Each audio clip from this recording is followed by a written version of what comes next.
सपाई हैं, लोग कहते हैं हम सपाई हैं, लोग कहते हैं हम कांग्रेसी हैं, हम बसपाई हैं। पाई कहाँ निकलता है? धान में ना। तो हम वही उसाने के बाद जो उड़ जाते हैं वही तो हैं, वही तो हुए। बसपा अलग हो गई, पाई अलग हो गया, सपा अलग हो गई, पाई अलग हो गया। जितनी जिंदाबाद मुर्दाबाद नेताओं के लिए किया जाता है ना नौजवानों द्वारा, देश की सरकार बनाने में सबसे अहम भूमिका नौजवान निभाता है। और खड़े हैं नौजवान, हर नुक्कड़ हर चौराहे सबसे ज्यादा बेइज्जत होता है प्रशासन से कोई तो नौजवान होता है। रुक रुक रुक रुक, डीएल है, रुक। होता कि नहीं होता है? गलत तो नहीं कह रहा हूं। पुलिस वाले सबसे ज्यादा किसको बेइज्जत करते हैं? चौराहे पर नौजवानों को बेइज्जत करते हैं। जिसको वोट देने का काम करते हो, जिसको समर्थन देने का काम करते हो, उससे सवाल नहीं पैदा करते हो कि हमने तुमको वोट देकर के इस लायक बनाया है। तुम संसद भवन में, तुम विधान परिषद भवन में, तुम विधानसभा भवन में बैठने के बाद क्या यही अपने प्रशासन को निर्देश देते हो कि चौराहे पर हमको हरवाहा और चरवाहा की तरह पेश आया जाए?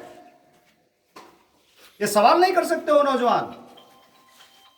मैं कहता हूं जो तुम्हारी उत्तम शिक्षा की बात करे, जो मेरे नौजवानों, मेरे बुजुर्ग पिता तुम लोगों, जो आपके देश में संविधान की बात करे, जो आपके लिए बेहतर स्कूल बनाने की बात करे, जो आपके विद्यालयों में नन्हे से बच्चे से शुरू करके जब तक उसकी शिक्षा चले तब तक संविधान पढ़ाने की बात करे, जो आपके गांव में हॉस्पिटल्स बनाने की बात करे,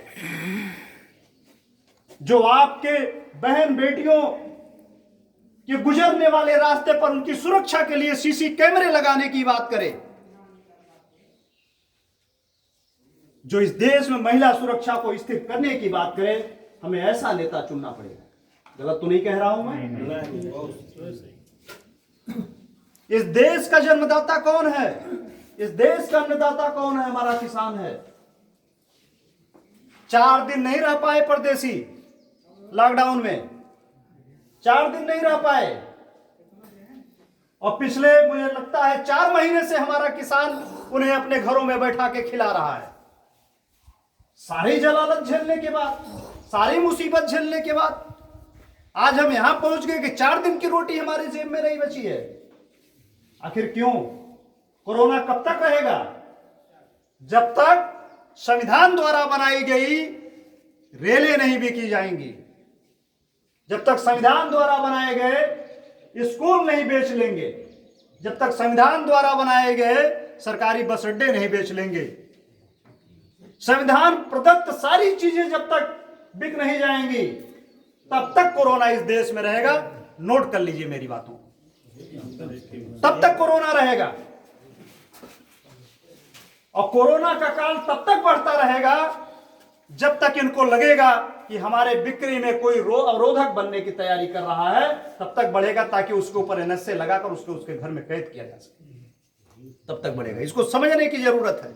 अभी कुछ दिन पहले सीएए, एनआरसी, एनपीआर पर चर्चा हुई थी, पूरे देश में बवाल मचा था और हमारे दिमाग में बात डाली गई कि तो मुसलमान इस कानून का विरोध कर रहा है, इसका मतलब हिंदुओं के लिए बेहतर है।